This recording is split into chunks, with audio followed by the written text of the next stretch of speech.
सभी नौजवान साथियों को मेरा प्यार भरा नमस्कार। संजीव साहब सर की गणित क्लास में आप सभी का स्वागत है। साथियों, आज की इस वीडियो में आपको बताऊंगा अनुपात एवं समानुपात से संबंधित कुछ महत्वपूर्ण जानकारियां। इसके बाद में बीजगणित के अंतर्गत अनुपात एवं समानुपात से संबंधित जो प्रश्नावली है उनके हल आपको बताने वाला हूं आगे के वीडियो में। तो उन प्रश्नों को समझने के लिए और उन प्रश्नों के हल को समझने के लिए आपको अनुपात एवं समानुपात से संबंधित कुछ बेसिक जानकारियां हैं, कुछ महत्वपूर्ण जानकारियां हैं, उनको आपको जानना जरूरी है। कुछ चीज़ें यहाँ पर इस प्रकार से हैं कि उनका उपयोग भले ही सवाल के अंतर्गत सवाल बनाने में ना हो, लेकिन जैसे 1 नंबर या 2 नंबर वाले प्रश्न जहाँ पर पूछे जाते हैं उनमें उनसे संबंधित प्रश्न जरूर पूछे जाते हैं।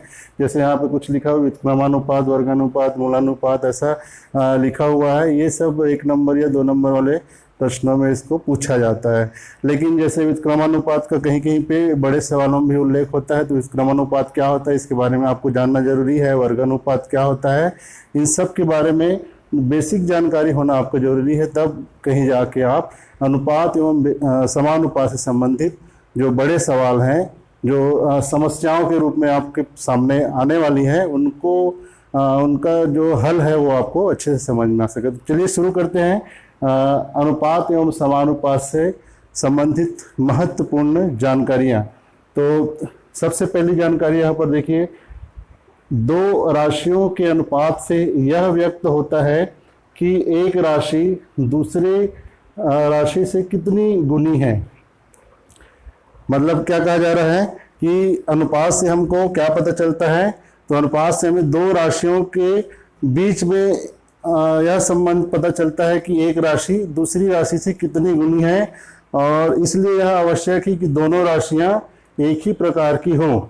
एक ही प्रकार की हो मतलब राशि से मतलब यहाँ पर है जैसे दो राशियों से मतलब है जैसे दो वस्तुओं की लंबाई, दो व्यक्तियों का वजन, दो सामग्री का वजन, इस प्रकार से दो राशियां कोई भी हम लेंगे तो वो एक ही प्रकार की होनी चाहिए, और इसी कारण से अनुपात की कोई भी इकाई नहीं होती है। जैसे एक उदाहरण के लिए हम लेते हैं, सबसे पहले तो दो राशियों के अनुपात से यह व्यक्त होता है कि एक राशि दूसरी राशि से कितनी गुनी है। ये कैसे पता चलता है, मान लीजिए हमारे पास एक अनुपात है A अनुपात B, तो A अनुपात B को हम A/B लिखते हैं, और इसका मान लीजिए है 1 अनुपात 5 है। A अनुपात B का मान कितना है, 1 अनुपात 5 है। तो इसको हम A अनुपात B को लिखते हैं A/B, और ये बराबर हो जाएगा 1/5। इसको जब आप हल करोगे, तिर्यक गुणा करोगे, तो A का गुणा हो जाएगा 5 के साथ में और B का गुणा 1 साथ, तो B का गुणा 1 के साथ होगा तो B हो जाएगा, और 5 का गुणा A के साथ होगा तो 5A। तो इस प्रकार से हम देखते हैं कि B का मान जो है 5A के बराबर, इसका मतलब B जो है वो A का 5 गुना है। A में जब हम 5 से गुणा करेंगे तब वो B के बराबर होगा। तो यहाँ बड़ी संख्या कौन है, B जो है वो A से 5 गुना है। इस प्रकार से अनुपात से हमको क्या पता चल रहा है कि एक राशि दूसरी राशि से कितनी गुनी है। अब जैसे हमको दो व्यक्ति के वजन की तुलना करनी है, एक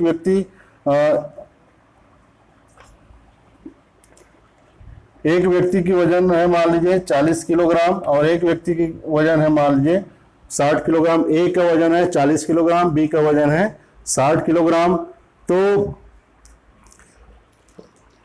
अब मान लीजिए आप एक का वजन लेते हैं और एक की लंबाई लेते हैं, तो उसकी हम तुलना नहीं कर सकते और उसका अनुपात भी हम नहीं निकाल सकते। तो इसलिए तुलना करने के लिए दोनों राशियों का एक समान होना जरूरी है, कि अगर हम किसी व्यक्ति की लंबाई की तुलना कर रहे हैं तो दोनों की लंबाई हमको पता होना चाहिए, अगर वजन की तुलना कर रहे हैं तो वजन पता होना चाहिए, और इस प्रकार से हम दोनों के वजन का अनुपात निकाल सकते हैं। अब आगे इस अनुपात कैसे निकालते हैं उसके बारे में अगले बिंदु में आपको क्लियर होगा। दूसरा पॉइंट देखते हैं। हाँ, इसमें एक चीज और दिया हुआ है कि दोनों राशियां जो एक ही प्रकार की होती हैं, इसलिए अनुपात की कोई इकाई भी नहीं होती है। मतलब क्या कहा जा रहा है, जैसे चलो इसी उदाहरण में हम समझ लेते हैं। ए का वजन है 40 किलोग्राम, बी का वजन है 60 किलोग्राम। तो ये हो गया किलोग्राम और यहाँ भी ये 60 किलोग्राम। तो ये किलोग्राम से किलोग्राम जो है कट जाएगा तो बचेगा क्या, 40/60 ही बचेगा। तो इस प्रकार से A/B की कोई इकाई हमको प्राप्त नहीं होगी। इसीलिए कहा गया है कि दोनों राशियां एक ही प्रकार की होती है, इसलिए अनुपात की कोई भी इकाई नहीं होती है। दूसरी जानकारी क्या दी गई है, दो राशियों A और B का अनुपात A/B होता है, इसे A/B पढ़ते हैं। मतलब ये जानकारी हमको पहले देना चाहिए था। दो राशियों के बीच के अनुपात को हम किस प्रकार से लिखते हैं, A/B। इसको पढ़ते क्या है, A/B पढ़ते हैं। इसमें A को हम पूर्व पद बोलते हैं, A जो है वो पूर्व पद कहलाता है इस अनुपात में, और B को उत्तर पद कहते हैं। तो इस प्रकार से ये अनुपात की एक सामान्य जानकारी हो गई। उसके बाद तीसरा जो बिंदु दिया गया है, अनुपात को हमेशा न्यूनतम रूप में व्यक्त किया जाता है। इसी के बारे में अभी आपको बता रहा था कि जैसे A/B, अब A का वजन है 40 किलोग्राम, B का वजन है 60 किलोग्राम। तो इसका अनुपात कितना होगा, किलोग्राम से किलोग्राम कट जाएगा, बचेगा कितना, 40/60। तो हम ये नहीं बोलेंगे कि A और B के वजन का अनुपात 40:60 है, ऐसा नहीं बोलेंगे। क्यों, क्योंकि इसको हम और न्यूनतम रूप में लिख सकते हैं। कैसे लिख सकते हैं, 0 से 0 कट जाएगा, कितना बचेगा, 4/6। अब इसमें और कट सकता है क्या, तो अगर कटता है तो और इसको आगे काटना है। तो इसमें हम जानते हैं दोनों सम संख्या है, तो 2 से भाग चला जाएगा इसमें, तो 2 दूनी 4 और 2 तिया 6। तो इस प्रकार से यदि A का वजन है 40 किलोग्राम, B का वजन है 60 किलोग्राम, तो A और B के वजन का अनुपात कितना होगा, 2:3 होगा, ना कि 40:60 भी ठीक है, लेकिन वो न्यूनतम रूप नहीं है। तो सबसे पहले उसको जब हम न्यूनतम रूप में लिखते हैं तो कितना आता है, 2/3 आता है। इसका मतलब A/B, मतलब A और B के वजन का अनुपात कितना होगा, 2:3 होगा। इस प्रकार से हम अनुपात को न्यूनतम रूप में लिख करके ज्ञात करते हैं। अगला बिंदु क्या है, यदि A बराबर नहीं है B, तो A/B बराबर भी नहीं होगा B/A। मतलब A बराबर नहीं है B, ये कहा जा रहा है A और B का मान बराबर नहीं है, तो निश्चित रूप से A/B का मान B/A के बराबर नहीं होगा। क्यों नहीं होगा, जैसे अब A की जगह में आप ले लो 2 ले लो और B बराबर ले लो 3, 2 3 के बराबर नहीं है, तो 2:3 नहीं होगा, बराबर किसके, 3:2 के। अगर A का मान कितना है, 2 है, B का मान कितना है, 3 है, दोनों का मान आपस में बराबर नहीं है, तो 2/3 का मान भी 3/2 के बराबर नहीं होगा। क्यों, 2/3 का मान अलग आएगा और 3/2 का मान अलग आएगा।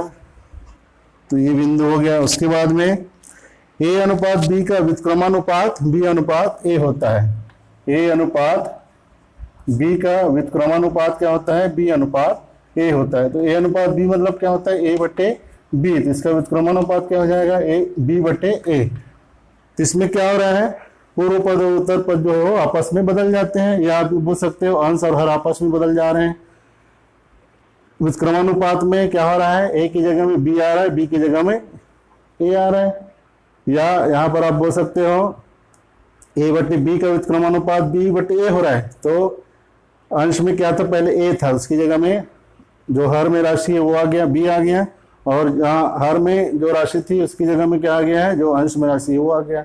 A की जगह में B आ गया, B की जगह में A आ गया। तो इसको हम बोलते हैं व्युत्क्रमानुपात, अंश और हर बदल जाता है।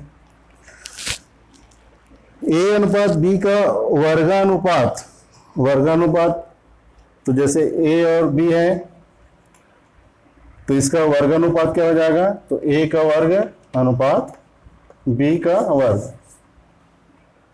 जैसे 2:3 है, हमारे पास कोई अनुपात है 2:3 है, तो इसका वर्ग अनुपात क्या हो जाएगा, 2 का वर्ग अनुपात 3 का वर्ग बराबर कितना होगा, 2 दूनी 4 अनुपात 3 तिया 9।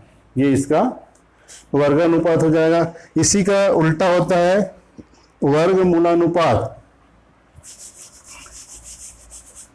A/B का वर्गमूलानुपात, मान लीजिए ए अनुपात बी का मान है 4:9 है, तो इसका वर्गमूल अनुपात क्या हो जाएगा, वर्गमूल ए अनुपात वर्गमूल बी बराबर वर्गमूल 4:वर्गमूल 9। तो वर्गमूल 4 का अनुपात मान कितना हो जाएगा 2, और वर्गमूल 9 का मान कितना हो जाएगा 3। तो इस प्रकार से यदि ए अनुपात बी बराबर 4:9 है तो इसका वर्गमूल अनुपात क्या हो जाएगा 2:3 हो जाएगा।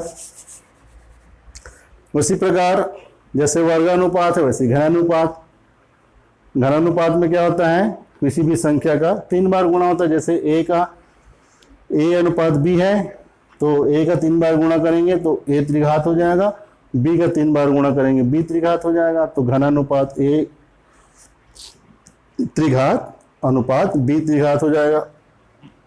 उसी प्रकार ए अनुपात बी का घनमूलानुपात, जैसे यहाँ पर वर्गानुपात का विलोम क्या हुआ था, वर्गमूलानुपात हुआ था, वैसे यहाँ पर घनानुपात का विलोम क्या हो जाएगा, घनमूलानुपात।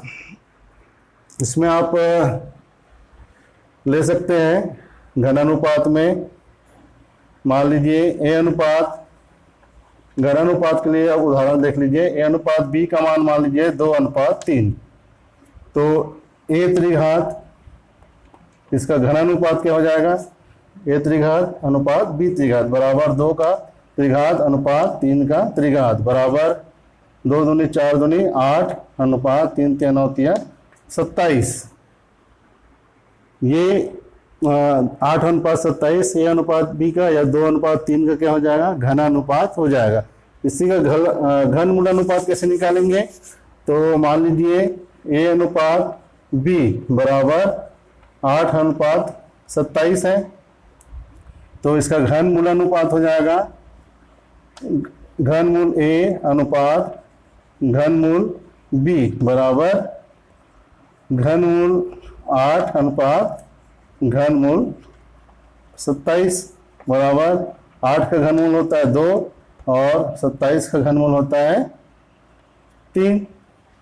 इस प्रकार से 8:27 का घनमूलानुपात क्या हो जाएगा, 2:3 हो जाएगा।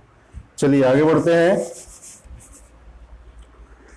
यदि किसी अनुपात में दोनों पदों को एक ही संख्या से गुणा करें या एक ही संख्या से भाग दे तो अनुपात अपरिवर्तित रहता है। जैसे यहां पर हमने क्या किया, देखिए ए अनुपात बी एक अनुपात है हमारे पास, ए को हमने के से गुणा कर दिया और बी को भी के से गुणा कर दिया, तो इसके मान में कोई परिवर्तन नहीं होगा। क्यों परिवर्तन नहीं होगा, क्योंकि ए के अनुपात बी के बराबर क्या होगा, ए के बटे बी के से के कट जाएगा, बचेगा क्या, ए बटे बी बचेगा, मतलब ए अनुपात बी ही रहेगा। तो इस प्रकार से हम देखते हैं कि दोनों पदों में अगर हम एक ही राशि से गुणा कर रहे हैं तो उस अनुपात के मान में कोई परिवर्तन नहीं हो रहा है। ठीक उसी प्रकार से एक ही संख्या से भाग दें तो ए बटे के बराबर बी बटे के, दोनों पदों को हमने क्या किया, के से भाग दे दिया, तब क्या होगा, आप इसका तिर्यक गुणा कर दिया तो ए बराबर के इंटू बी बटे के से के कट जाएगा, बराबर बचेगा क्या, ए बराबर ये बी बस बचेगा, के से के कट जाएगा। तो दोनों पदों को एक ही राशि से भाग देने पर भी अनुपात के मान में कोई परिवर्तन नहीं आ रहा है। तो इस प्रकार से हम कह सकते हैं कि किसी अनुपात के दोनों पदों को एक ही संख्या से गुणा करने या एक ही संख्या से भाग देने पर उस अनुपात के मान में कोई परिवर्तन नहीं होता है, वह अनुपात जो है वो अपरिवर्तित रहता है। अगला पॉइंट, एक से अधिक अनुपातों के गुणनफल को मिश्र अनुपात कहते हैं। जैसे यहाँ पर एक उदाहरण दिया हुआ है, मान लीजिए अनुपात है ए बटे बी, सी बटे डी, ई बटे एफ, ये 3 अनुपात हमारे पास हैं। तो इसका मिश्र अनुपात क्या होगा, इसका मिश्र अनुपात हो जाएगा अंश का अंश में गुणा हो जाएगा और हर का हर में गुणा हो जाएगा।